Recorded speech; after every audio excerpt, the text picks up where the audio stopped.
मायास किचनमध्ये तुम्हा सर्वांचं खूप खूप स्वागत आहे। आज आपण मार्केटसारखं मिल्क पावडर घरच्या घरी बनवणार आहोत। चला तर मग करूया पटकन रेसिपीला सुरुवात। रेसिपी अगदी सोपी आहे।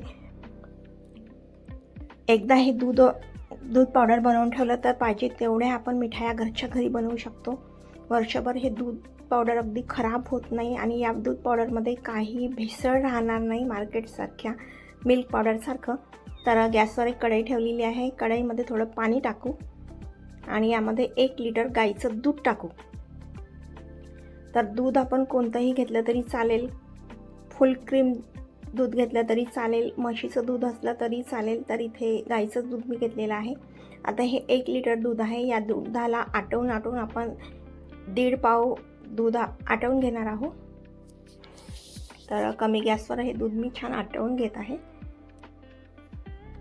अगदी सोप्या पद्धतीने हे दूध पावडर तयार होते। तर बघू शकता इथे हे दूध आटलेलं आहे। 1.5 पाव असं हे झालेलं आहे। तर यापेक्षा जास्त आटवायचं नाही। आता ही जी कढईला लागलेली मलाई आहे हे आपण काढून घेऊ। असं घट्टसर छान दूध झालेलं आहे। आता गॅस बंद करू आणि दूध थंड करून घेऊ। दूध थंड झालं की या ताटांमध्ये आपण दूध टाकून देऊ। तर खूप जाडथर टाकायचं नाही, असं पातळ लेअरनी आपण हे दूध टाकून घेणार आहोत। जेवढं पातळ टाकू तेवढंच हे दूध लवकर वाळेल।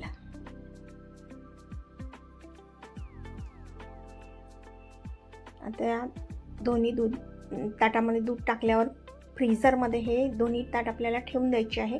फ्रीझरमध्ये ठेवल्याने काय होते की दूध पावडर छान पांढरं शुभ्र होते। त्यामुळे आपण हे दोन्ही ताट फ्रीझरमध्येच ठेवून देऊ।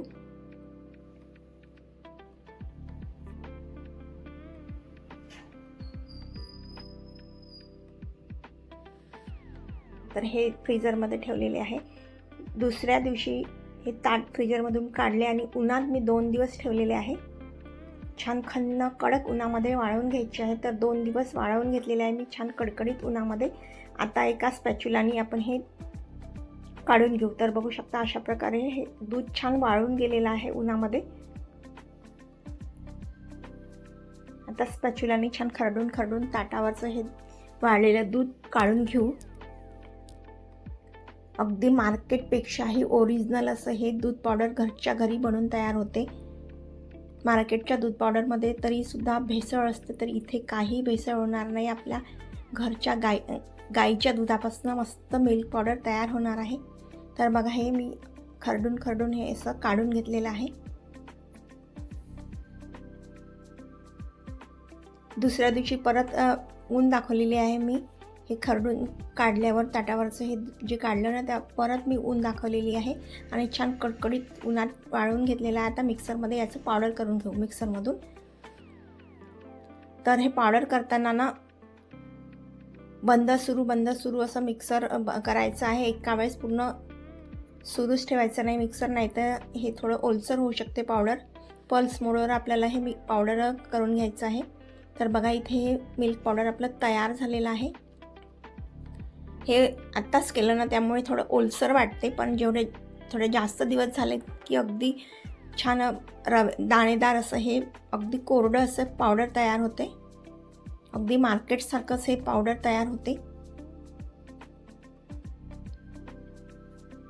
आता यामध्ये मी 2 चम्मच कॉर्नफ्लोअर टाकत आहे, कारण आपण मार्केटमधून जे मिल्क पावडर आणतो ना त्यामध्ये कॉर्नफ्लोअर टाकलेलं असतं। तर आपण सुद्धा यामध्ये कॉर्नफ्लोअर टाकू आणि परत मिक्सरमधून याचं छान अजून पावडर करून घेऊ, म्हणजे हे कॉर्नफ्लोअर छान पूर्ण पावडरमध्ये मिक्स होऊन जाईल।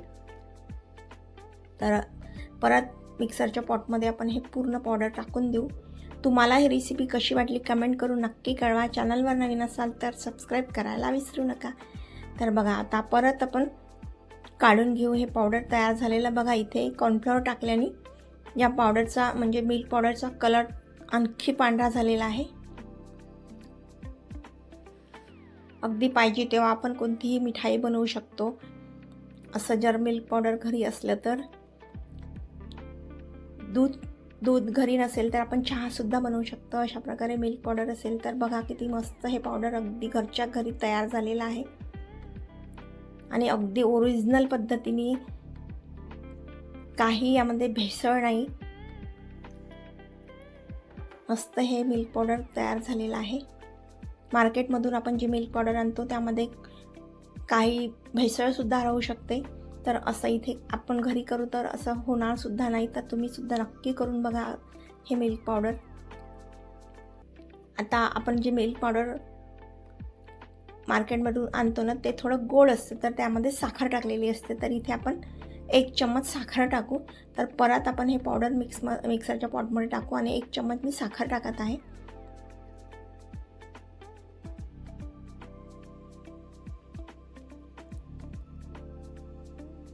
आता या पावडरमध्ये आपण हे मिक्स करून घेऊ, साखर घातलेलं पावडर. अगदी मार्केटपेक्षाही छान असं हे पावडर तयार झालेलं आहे. मिल्क पावडर तुम्ही नक्की करून बघा. मस्त पांढरं शुभ्र आणि अगदी ओरिजिनल असं हे मिल्क पावडर घरच्या घरी तयार झालेलं आहे. पुन्हा भेटू अशाच एका नवीन रेसिपीसोबत. तोपर्यंत बाय.